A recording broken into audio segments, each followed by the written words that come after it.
ఇదివరకు పెద్ద పొజిషన్లో ఉన్న వాళ్ళ నోట్లోంచి ఒక మాట వచ్చిందంటే అదొక శాసనంగా భావించేవాళ్ళు, అదొక నిజమని భావించేవాళ్ళు. కానీ ఇప్పుడు రాజకీయాలలో నైతికత చచ్చిపోయిన తర్వాత అడ్డదిడ్డంగా ఏది పడితే అది మాట్లాడేటటువంటి పొజిషన్స్లో పెద్దవాళ్లే ఉంటున్న తర్వాత అసలు అంశాలు చచ్చిపోతున్నాయి.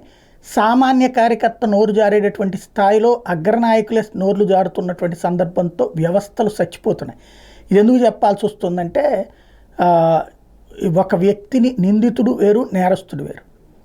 ఇప్పుడు జగన్ మీద కోపంతో నేరస్తుడు రాష్ట్రాన్ని ఏలాడు ఇట్లాంటోడు ఉండాలి. నేరస్తుడు ఆయన ఎవరు ధృవీకరించారు? ఒక ముఖ్యమంత్రి ఆ మాట మాట్లాడచ్చా? ఆ హక్కు ఉందా? ఇప్పుడు నిందితుడు అంటే చంద్రబాబు కూడా ఒక కేసులో నిందితుడే కదా, ఆయన మీద కూడా 30-40 కేసులు పెట్టింది కదా జగన్ సర్కారు. నిందితుడిగా కోర్టు విచారణ ఎదుర్కొంటారు. నిందితుడిది నేరం నిరూపణ అయిన తర్వాత నేరస్తుడు అవుతాడు. అంతే తప్పించి ఈలోపే నేరస్తుడని ఎలా మాట్లాడేస్తున్నారు అంటే మేము మాట్లాడతాం, అడిగేదేం లేదు, చట్టం కూడా ఎక్కడ అబ్జెక్షన్ చెప్పేదేం లేదు.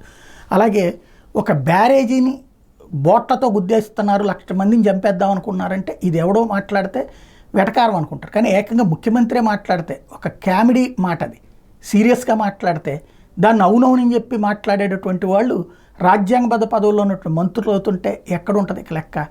ఇదంతా ఎందుకు చెప్పాల్సి వస్తుందంటే ఇప్పుడు ఈ రాష్ట్రం విడిపోయిన నాటికి ఆంధ్రప్రదేశ్కి 1,00,000 కోట్ల రూపాయల దాకా అప్పులతో స్టార్ట్ అయింది. 90,000 కోట్ల దగ్గరగా అప్పులతో స్టార్ట్ అయింది.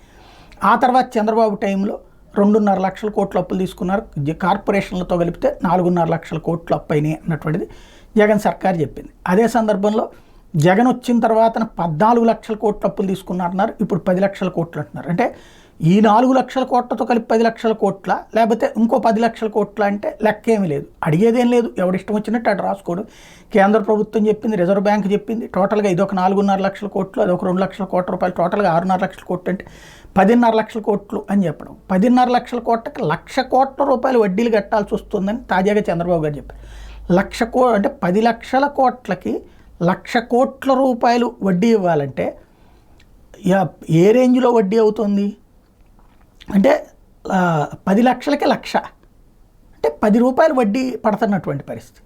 ఇంత దారుణంగా ఉంటుందా వ్యవస్థలు? మామూలుగా 7.5%, 8% ఈ రేంజ్లో ఉంటుంది.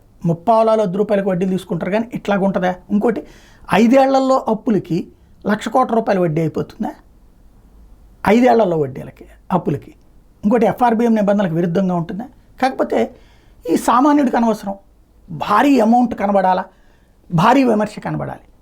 మధ్యతరగతికి తెలుసు లైట్, ఎడ్యుకేటెడ్కి తెలుసు లైట్, ఏ పార్టీకి ఆ పార్టీ, మా వాడు బాగా మాట్లాడేటరా అనేటటువంటి రూట్లో ఉంటున్నారు. కానీ మనం దీనివల్ల ఏమైపోయిందంటే రాజకీయ నాయకుడు ఏది చెప్పినా పచ్చి అబద్ధమే, శుద్ధ అబద్ధమే, వాళ్ళ నోటికి వచ్చింది మాట్లాడతారనేటటువంటి స్టేజ్కి పోతుంది.